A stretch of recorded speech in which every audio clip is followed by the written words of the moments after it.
All Saints Day naila usab sa tanan nga halos day kapistahan sa tanang mga santo usa kini ka Kristohanong balaang pagpasidungog naila og wala mailhi nga sumala pa nakasaka sa langit. Niya ang gikanan og historical nga development. Una, early Christian practice. Sa sayo nga mga Kristohanon katong ikaduha ug hangtod ikaupat nga siglo ang sayo nga mga iglesia nga Kristohanon nagpasidungog ug naghinumdom sa mga martir nga nangamatay sa ilang pagtuo. Gihatagan nila og anibersaryo sa ilang kamatayon. Usa ka persecution o pagpamatay niadtong panahon nga hilabihan kataas ang numero mga martir nagatubo. Himo sab nga na imposible nga mahatagan ang usa-usa og kapistahan. Sa lokal nga komunidad mao nga pagpasidungog nini maong mga martir nga namatay tungod sa ilang pagtuo. Ikaduha, Eastern route. Nagpanuka dito sa Eastern nga ugat niadtong siglo 4. Eastern nga church sa pinasahi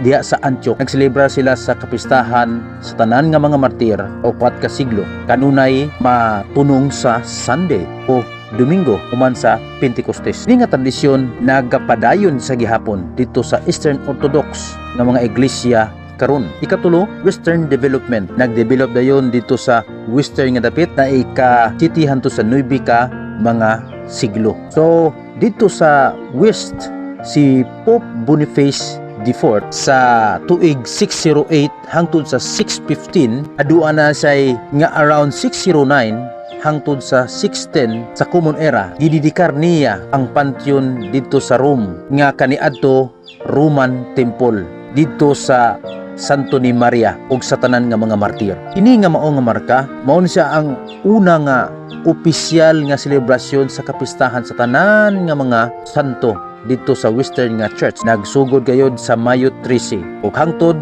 among papa nga Gregory III tuig 731 hangtod sa 741 nagsidungog usab og nagbalaan sa mao nga iglesia dito sa St. Peter's Basilica sa Roma sa tanan nga mga santo. Nakonsular nga impluwensya mga igsunan, All Saints Day sa hinay-hinay nahimong Halloween nga nagderive sa maong pangalan Halloween ang bot pasabot halos evening. So sa wala pa ang sa dili pa ang All Saints Day yan ang gabi gitawag na siya og Halloween o halos evening. Sa tanan nga mga All Saints Day November 2 nagasunod usab. So bahinam tungod kay kung atong makita sa tanang mga pamantalaan labi na aning Catholic Review nagahiskot na niini ilang gipasidunggan gayud ang mga martir pero katunang mga martir nila nga diya mismo sa iglesia sa Roma na niang ila nang gisagol gisagol nila ang mga martir kunuhay nila mga santo nga ang uban wala maagi sa mao nga persecution. Himdo man nato katuong ikaduha nga siglo nag-commemorate ang mga ukal nga kaiglesia natong panahon na ta mga persecution nga gibuhat tungod sa ilang nga pagtuo. Pero karon gisakyan na usab sa iglesia martir nga namatay di atong ikaduha nga siglo. Dibi na usab kaning na-record sa Catholic Star Herald nag-ingon din panahon ni sa Nobyembre nga selebrasyon, those of all still living or the church militant unite our hearts with and in a special way remember the faithful departed whether there be in heaven. So nasagul-sagulan na sa ilahang pagtuo-tuo mga igsunan katong sa una nga commemoration nasagulan nila karon sa mao nga pagtulunan nga kananiang dili na gyud mao mga kaigsunan. Liman ka ang mga martir nagtuo na sila nga tuan na dito sa langit. Sumala dinhi sa Catholic Star Herald mga igsuon o mahikala. Dungag pa kining sa All Saints Bori. So sige ngo dinhi sumala pa dinhi sa original nga All Saints Day nga nagsugod daw kini ang All Saints Day track back to the early Christian church. Okay, tinuod ba gyud kini? Hinumduman nato mga isunan nga sumala pa kini ngingon nila pag-abot sa ikaupat nga siglo nagpractice ni sila og sugod unya ilang gi-shift mga isunan. Hinumduman nato sila ang nag-usab ngadto sa Nobyembre 1 nga pitsa. So karon in later times pag-abot sa city nga siglo si Pope Boniface IV nag-formalize sa mao nga selebrasyon dito sa Western nga church. So gisakyan kunuhay nila sa kani nga mao celebration. Pero karon gaapil-apil po sila.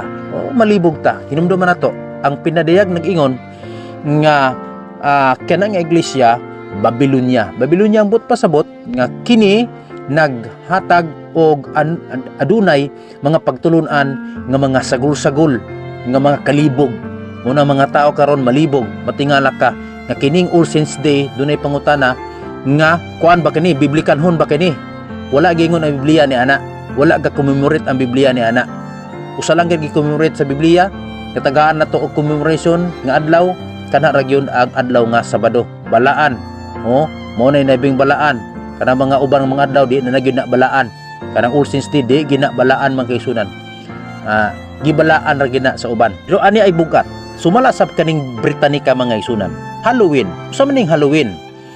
Usa ni sa ka holiday daw. Giobserbahan kada tuig. Katong Oktubre 31 sa dili pa ang All Saints Day and noted for its pagan origin and its Christian roots as well as its secular traditions. So sa lakton ka pagkasulti, usa ni siya kapagano kining Halloween. Tanawa? Gikan sa All Saints Day gisagol ang Halloween. O nahimo siyang Halloween. Grabe ang development mga igsunan.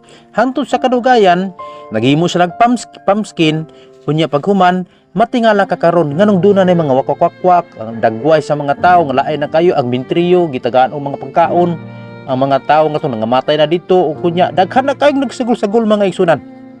Nalibog ng mga tawo mo na gitawag nga Babylonia.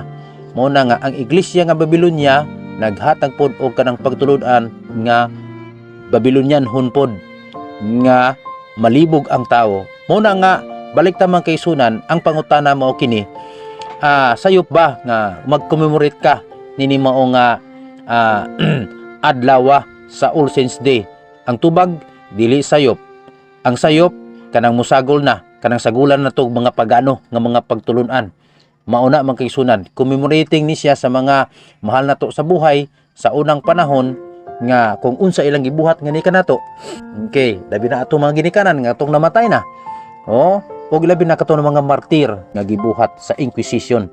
Mauna mga isunan ang tinuod. Busa ang All Saints Day sa mga Kristiyano nga iglesia nag-commemorate sila ana, naghinumdom sila ana mga kaisunan, all saints of the church, both known and unknown who have attained heaven. It is celebrated on November 1 in the Western churches and on the first day after Pentecost in the Eastern churches. So nagdevelop karon mga isunan. So inana ang mga development sa ato nga sa All Saints Day mga isunan. So ako nang hinaot nga sa atong pag-commemorate ning panahon dili nato sagulan. Okay, dili man ingon nga sayop. Ang importante lang nga nang hinumdum ka. Ang problema na karon kay kumuadto kag minteryo, maghanda ka dito unya magunahon na ka nga ang patay mo kaon na nimong handa. Ug unya mga pagkaon dito, mga ilimnon, di ay mga ang uban mga hubog ra di mo kaon dito. So ana sa atong kinabuhi, ako nang hinaot nga sa atong kinabuhi mga igsunan, kung mo commemorate man ta aning wala gisugo sa Ginoo, itaraman gini. Okay. Hinaot ko nga katong gisugo gid sa Ginoo, labi na ang Sabado, ato usab nga hinumduman.